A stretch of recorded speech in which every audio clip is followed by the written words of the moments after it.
ایت نمبر 71 قال اس نے کہا، کس نے؟ ہود علیہ السلام نے، قد تحقیق وقع ثابت ہو گیا، علیکم تم پہ، من ربکم تمہارے رب کی طرف سے، کیا ثابت ہو گیا؟ رجسن ایک بھاری عذاب، وغضب اور غصہ، کیا تجادلون تم بحث و مباحثہ کرتے ہو، جھگڑا کرتے ہو، مجھ سے، فی اسماء ان ناموں کے بارے میں، اسماء جمع ہے اسم ان کی، اسم کس کو کہتے ہیں؟ نام کو،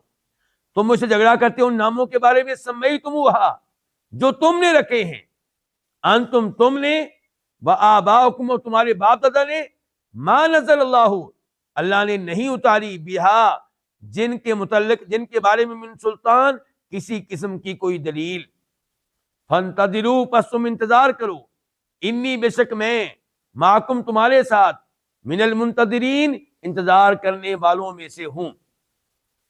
اس ایت میں کیا کہہ رہے ہیں جناب ہود علیہ السلام؟ وہ اپنی قوم سے کہہ رہے ہیں کہ تم نے شرک نہیں چھوڑا، الٹا تم روز مجھ سے کہتے ہو کہ لا عذاب، تو پھر اللہ کا عذاب اب تمہارے لیے ضروری ہو چکا، اب تمہارے اوپر واجب ہو چکا، اب تمہارے رب کی طرف سے تمہارے اوپر بھاری عذاب آئے گا، اللہ کا غضب نازل ہوگا تمہارے اوپر۔ مجھے تعجب ہے کہ تم اللہ کے مقابلے میں جن کی عبادت کرتے ہو، وہ ایک نام ہے جو تم نے رکھ لی اپنی طرف سے، وہ ایک نام ہے جو تم نے رکھ لیے ہیں اپنی طرف سے، تم نے یہ معبود بنا رکھے ہیں۔ اللہ تعالیٰ نے کہیں پہ یہ نہیں کہا کہ مجھ تک پہنچنے کے لیے، مجھے راضی کرنے کے لیے ان سے رابطہ قائم کرو، ان کو سجدہ کرو، ان سے دعائیں کرو، ان کے نام پہ بکرے ذبح کرو، ان کی قبروں کا طواف کرو۔ اللہ نے تو ایسی کوئی بات نہیں کہی۔ یہ نام تم نے رکھے، ان کو اللہ کے پیاروں کا درجہ تم نے دیا، یہ تم نے کہا کہ اللہ تک پہنچنے کے لیے وسیلہ ہے، سیڑھی ہے، ذریعہ ہے، یہ ساری تمہاری باتیں اپنی طرف سے، اللہ نے تو کہیں یہ نہیں کہا۔ آج کے قبر پرستوں کو بھی غور کرنا چاہیے،